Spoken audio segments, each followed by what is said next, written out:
Although personally I prefer practical effects and miniatures like they used in the first two. But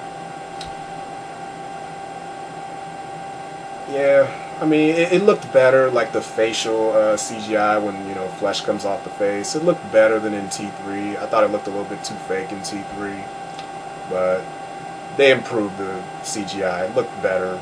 Not real, not quite real, but better. And passable. It was passable. Um, had all kinds of new machines I hadn't seen before, like, for example, Sam Worthington's character, who's half man, half cyborg, so I guess he was like one of the first experiments that they did, making humanoid cyborgs. And then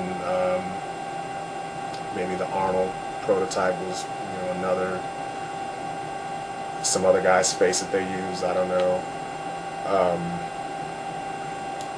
Let me see. You had T600s who are supposedly like had rubber skin. They're kind of thicker Terminator skeleton looking things, but they're thicker and shorter.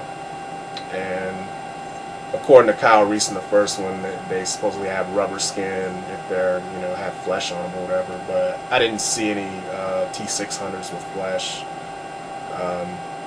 The only T800 I saw with flesh is the CGI Arnold, and I'm not sure what model Sam Worthington was supposed to be, but yeah. And then of course there's the, you know, fleshless T800s, which I think looked mostly CGI. I didn't see any like models that like, you know, kind of like they use in T2. They just use remote control models. But again, it was good CGI. It worked. It looked real enough, menacing enough.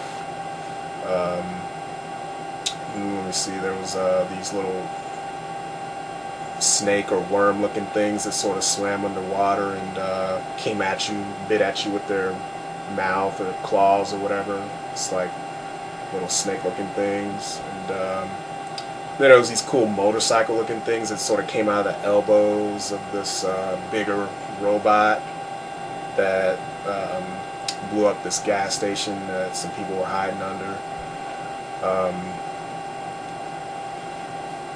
And it was a good chase scene, you know, with the motorcycles and everything.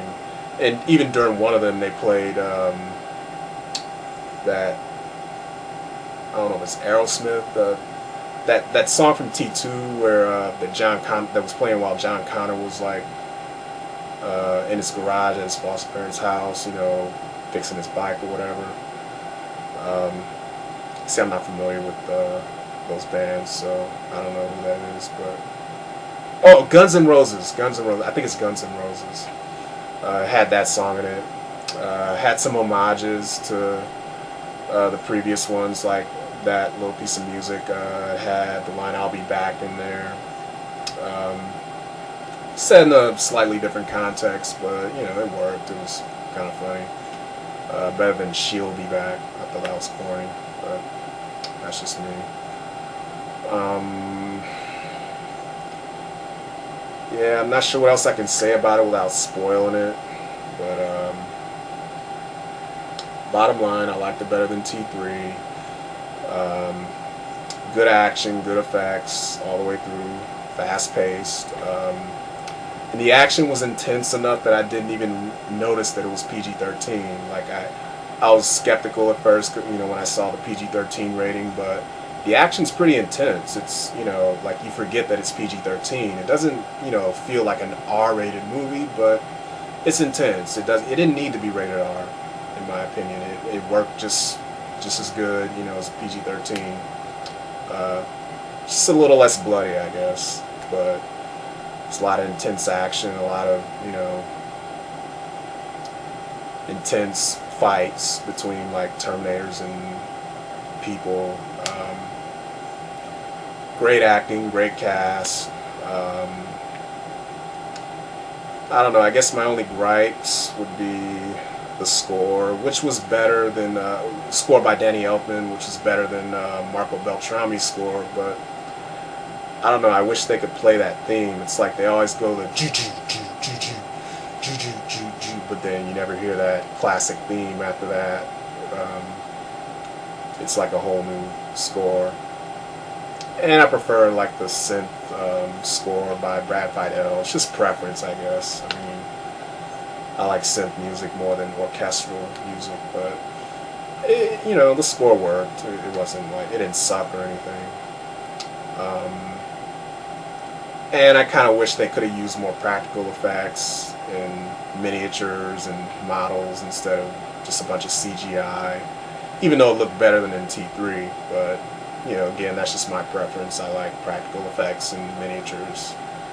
I prefer that to CGI, unless the CGI is like, you know, not that noticeable or looks really real.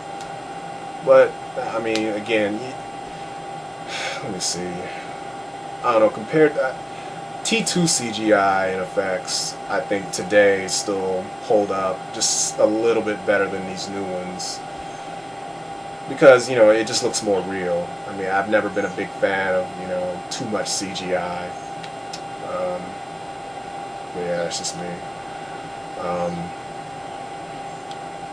Overall, I give this movie probably